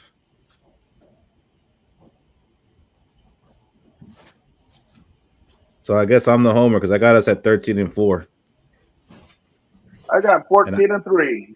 14-3. 11-6. 11-6. And So, Robbie, I mean, Robbie, this is how 4 Bs can equal an A, Robbie. Once again, time and time again, Robbie has 12-5. That's actually not bad. That's actually shocking. Go Pack Go's got us at 10-7. Same record I have the Packers at. Bob, just 20 more games, right? Hey, the chat altogether, as an average, they're 15-1 on the year. Yeah, I mean that's probably why we're second. 15-2 here. But we'll do this again close to the preseason probably just to see how things change. I think right now everybody's pretty excited. We've had a good offseason. We had a good draft. That's too possible. Tommy's at 10-7. George Blunt 13-4. 15-2, chat. I gotta say, this is pretty optimistic considering the schedule that we're facing. Before the schedule came out and we were just looking at the opponents, it was like, oh man, this is a gauntlet. Like no matter how it's scheduled. So not mad at it. I think we get So lucky in one respect. Get ready for 6-11. All these tough teams that we got to play, we get them at home. If I recall correctly, the Lions and the Packers have to go to all those go and play all those tough teams away, and that's what's really going to help us out. Yeah, I mean, you've been pretty adamant about that the Lions have a very tough schedule, especially with where they have to play the games. Yeah, their away schedule is nightmare fuel. They even have to go to Kansas City. Now, I was talking to a Lions fan this morning, and he said, well, at least we're going there early. Before he was talking about the outdoor games. They've got 7 outdoor games this year, where last year they only had 3. But he said a lot of their outdoor games are early in the season before it gets too cold out. So he's feeling better about that. But still, they have to go to Baltimore. They have to go to Philly. They have to go to Washington. They have to go to Kansas City. I mean, they have a very tough schedule. I count 3 L's for Detroit just off those names, Fish. I mean, Orlando, I think you got a take. I have it somewhere where the Lions were only going to win like 8 games this year or something like that. Might even been 7. Yes. A lot of teams at Michigan State that are Lions fans, and even some of the guys close to me are saying Lions go 8-9. I'm calling it an 8-9 record plus a playoff miss. Yeah, that's what I'm saying. I think we're the team that eliminates the Lions from playoff contention. Mm-hmm. Absolutely. All right. So, is there anybody else in the chat who wants to get on here before we wrap this thing up that wants to give their takes on this schedule? We're not at 4 hours. Robbie. I mean, we're definitely gonna be jumping into the abyss of things after this. I mean, because like, what do we got left until preseason? Like, there's nothing, right? Just we'll have training camp. But Training camp. I mean that. No, you guys don't do NBA. We'd love to have a let's a you got stumped segment if I could get anybody to show up, guys. I think Jason should do you got stumped. What about Timmy? Timmy, you want to play? Timmy, you want to play? I'll play. Do you know what we're playing? Timmy's just down for whatever. You got stuff, baby. Hey, Timmy, all right, I'm going to ask you right now, starting at what year and moving on, would you give the most confidence in your Viking knowledge to where you'd be comfortable being able to guess questions? Between 2000 and current. So from 2000 up to today? Yep. Okay. I'll keep it in your fandom, buddy. I started watching in 1990 when I was 12, but that's okay. We'll start with 2000. And Unk says he can take Shaq down, so maybe we'll get 2 done this weekend where I do Timmy, and then I do a head-to-head with Unk and Shaq. We'll get 2 on the board. Sweet. Hey, I put my phone number to your Facebook, Fish.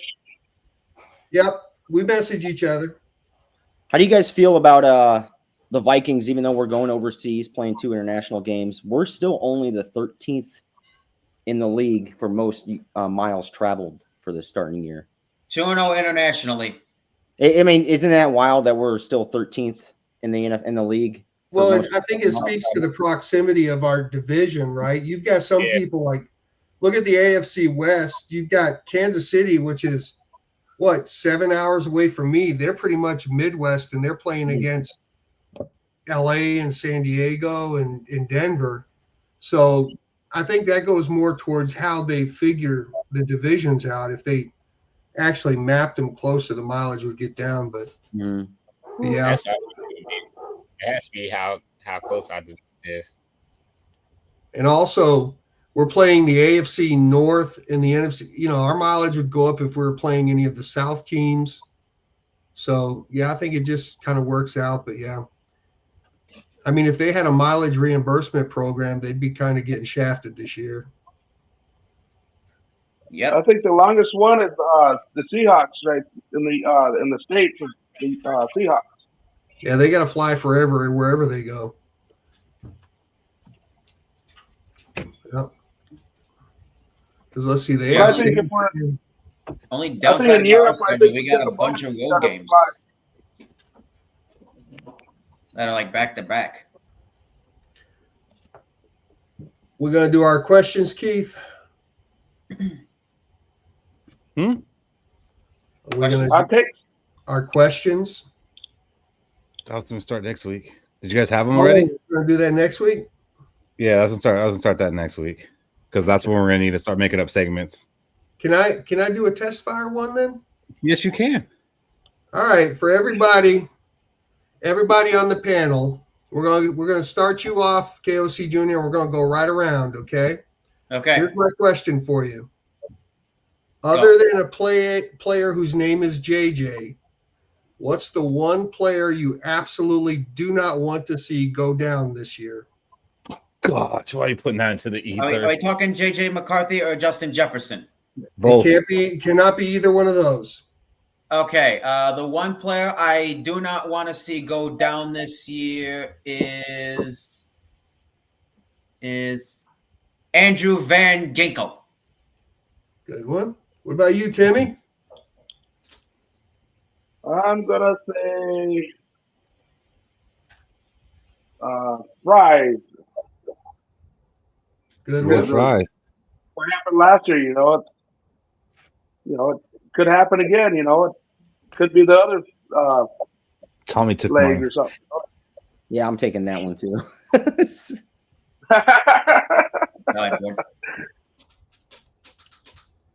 Tommy took mine, which was Isaiah Rodgers.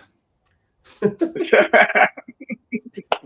I mean, if I'm being honest, assuming he comes back healthy and everything, it's Darisaw. We saw how much that changed the complexity of our offensive line and our offense as a whole when he went out. So, with what we just built with this offensive line, it would be a damn shame not to be at full strength and not to have our pillar in there. So, Darrisaw is the one guy I definitely don't want going out. Yeah, this is Cody. This is players other than JJ McCarthy, right? Or Justin Jefferson. Or Jefferson. Yeah, I'm with Keith. It would have to be Christian Darrisaw. I mean, we saw what happened. And we've seen what happened every year he comes out of the game. Like against the Dallas game when he got blown up by Parsons and he went a concussion protocol. That game ended up being a nightmare. So, yeah, it has to be Christian Darrisaw all the way for me. Who would be yours, Fish? Calling out, boy. What's that later? Fish, who's yours?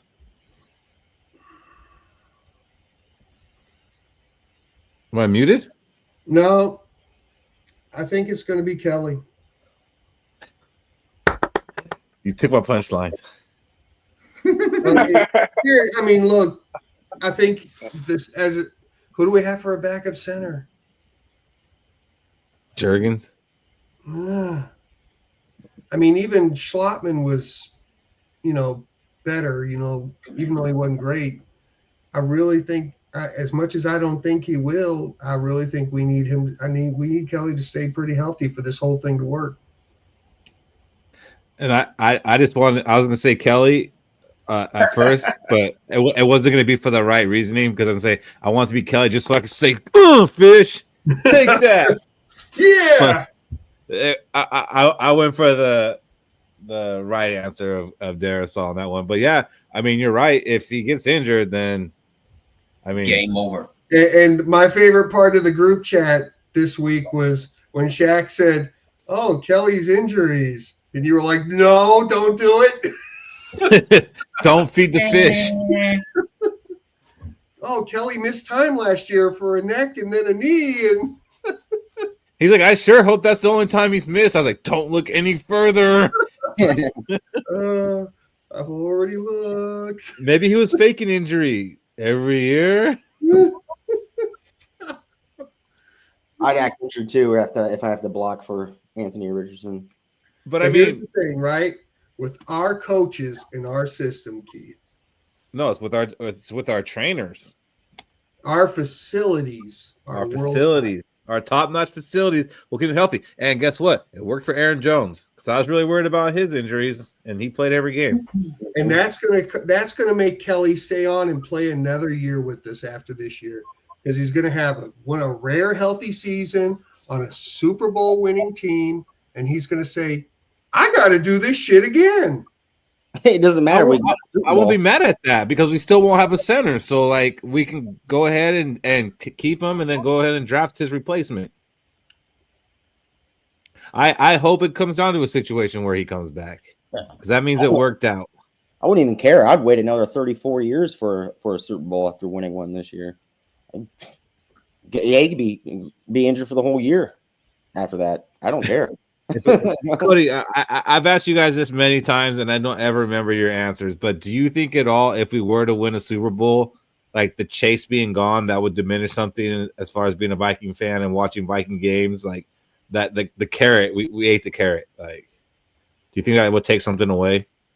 No, I mean, I'm still going to be cheering and being loud, like watching the game. Still going to follow them, just like the Timberwolves. I think they have a really good shot this year. I'm still going to watch them play again and then cheer on Ant-Man. What I'm going to act like, I'm probably going to act like one of those Cowboys fans. Hey, put our Super Bowl on everybody's faces because that's just I can do that now. So I'm still sticking with my Nuggets Pacers finals pick. I think there's a certain badge of dishonor that we wear as Vikings fans that we won't be allowed to wear anymore. Right. I think there's going to be some, let's say we win the Super Bowl this year, and then 2 years from now, we're not really good. Just saying, let's just hypothetically say we're not going to get to be able to act as miserable as we normally would because we just won a Super Bowl. Right. We'll be like those Packer fans, well, we won a Super Bowl 14 years ago. Hey, I'm down for it. Give me that Which opportunity. and Fish, about that badge, I wear that badge proudly, but I will turn it in. I will gladly turn it in for a Super Bowl win, but I do wear that with some sort of pride, knowing we are that team. Yes, we got one. I think we all do. Yeah, as long as the 0-16 If we win one, teams, we could win two. We can Yeah, go back to back. as long There as you the go. 0-16 teams don't win a Super Bowl before us, and I'm pretty happy there too. I mean, Cody, you already counted one 0-16 team by about week 9. Yeah. Thank God you didn't do it. I don't know what I would. I'd probably watch cricket if the Lions or Browns. Have you guys ever had a Swami's Pale Ale from Pizza Port? What about No, how does it taste, Keith? Is it smooth? Oh, it's smooth. Like IPA, sometimes people think IPAs can't be smooth. Swami's proves different. Wow. So was it like diet piss? That's how you do it, Boyd. Oh, I'm not gonna lie. Boyd got us good earlier. He did. We're Put a flat out definitely going to talk commercial about on that. us. We're definitely. I mean, no one knows what it was, but we're going to talk about that.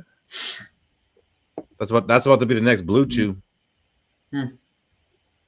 green, dried green beans? Oh, not you too, George. Pork chop in a bottle. Bush Light. What's wrong with pork chop though? Can or bottle? Beer of the Midwest. I wouldn't do pork in a bottle, man. Cody, did you ever get to try one of those Bush Light apples, or is that too? Yeah, I'm not a No, big the fan. Bush Light apples go so gas. I'm not a fan of them. I mean, just because of the things that I've done while making booze, and it's always apple because it's the easiest thing to make. What about Bush Latte? Yeah, Bush Latte, Blue Daiquiri, Nectar of the Gods. You betcha. Bush Light. Bush Latte. No, they made a latte flavored Bush. Tastes great, less filling. Isn't it like Bud Light? I'll say that. But you said it. Bush Light's for those Californians and New Yorkers out there in the big cities. You just said Bush Light. Did I? Sure did, Shorty. You betcha. America's beer. All right, Timothy, you got anything last words you want to say?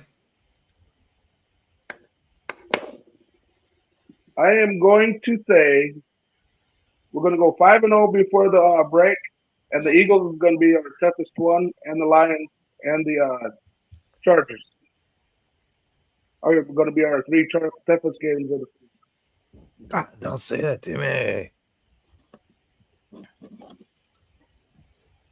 All right, Timmy. Thank you for joining us, buddy. Later, Timmy. Buddy. Talk to you tomorrow. See you guys next week. Yes, Timmy will be talking with Fish so he can get the stump going.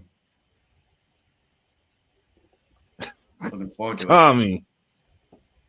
Oh. I really do want to try to watch the WNBA. I really do. Like, I want to watch more sports, but I don't know. I'm just always busy. Me too. Like, I have a hard time like following, my 4 teams in sports, but I would like to watch more. Yeah, outside of women's swimming, I mean, I don't really watch any, women's sports. I haven't followed. Bob Booty Ranger's cool. I watched women's beach volleyball. Yeah. And I tell you I what, watch it on occasion. Low key, women's curling is worth watching too. Just saying. Noted. Caitlin Clark, Iowa. There's a team I'm getting behind already. The Fever. The Indiana Fever. Mm-hmm.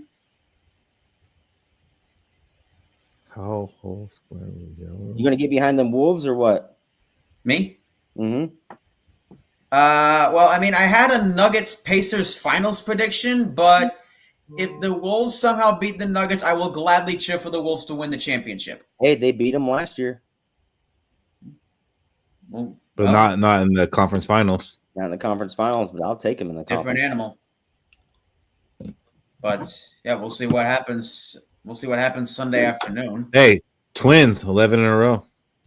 But we lost Buxton and Correa today. I mean, as a Twins fan, you got to expect you're going to lose Buxton and Correa a couple times throughout the season. Yeah, they need to. Now I don't know where they're going to find their offense now. All right, fellas. You guys want to do hot takes? Yes. Get it. Jack's like, fuck, we got hot takes today? Don't worry, I didn't prepared. All right, let's go ahead and get to the hot takes. Michael Fish, what do you got? The Indiana Pacers are going to win the NBA championship this year. Ooh. I don't have any football lady. I'll allow it. All right, Shaq, what do you got? You got to come back to me. All right, that puts it on you, Cody. So weeks 17 and week 18, the Minnesota Vikings are going to knock off divisional opponents out of the playoffs, the Lions and Packers.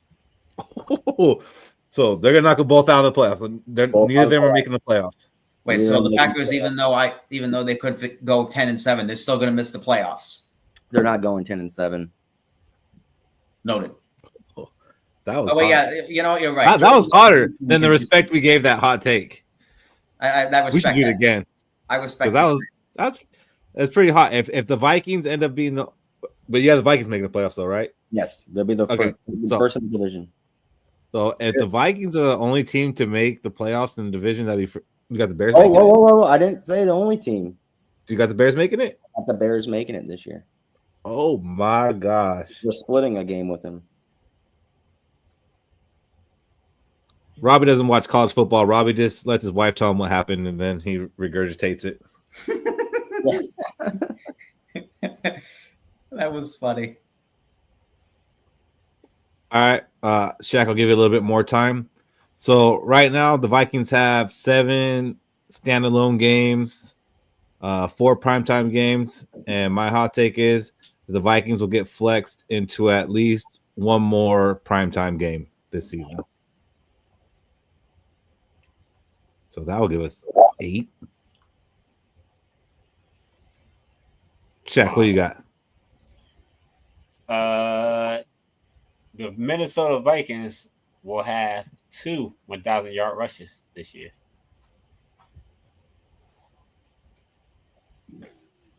Fish, did you make that one already? I did something. No, I did Jordan Mason was going to be 1,000-yard rusher. Okay. I'll allow it. KOC Jr., what do you got? All right. In the Dublin game, Myles Garrett will get 0.0 sacks on JJ Mack. I like it. I hope that's all fine. Let's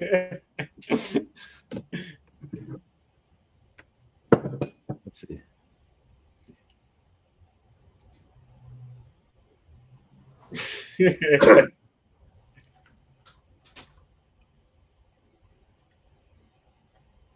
I don't think he can hate the Packers any more than he already does.